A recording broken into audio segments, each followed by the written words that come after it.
السلام عليكم ورحمة الله وبركاته. أبنائي وبناتي شهادة الصف الثالث الإعدادي محافظة بورسعيد، أحب أبشر حضرتك إن شاء الله اطمنوا بأمر الله، الناس كلها إن شاء الله ناجحة. نسبة النجاح عندنا أكتر من 98%. إن شاء الله كل الناس بأمر الله هتبقى درجاتها كويسة جدا. اتأخرت النتيجة وتأجلت يوم الثلاث، دي حاجة كويسة جدا في صالح الطالب طبعا.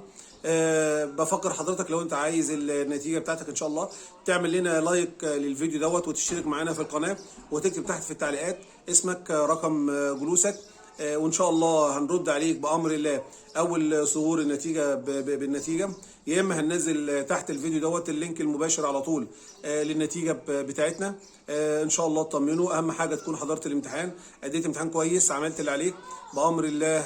ان شاء الله تبقى نتيجه مبشره. اطمنوا لان نسبه النجاح زي ما قلت لكم اكتر من 98%. وان شاء الله نتمنى التوفيق والنجاح لجميع الطلبه والطالبات في جميع انحاء العالم.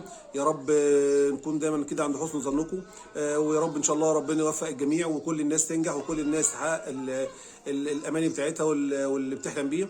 بفكر حضرتك مره ثانيه تشترك معانا في القناه، تعمل لنا لايك للفيديو، تكتب تحت في التعليقات اسمك ورقم جلوسك، وان شاء الله هنرد عليك بالنتيجه. يا اما هننزل اللينك المباشر للنتيجه بامر الله تحت الفيديو.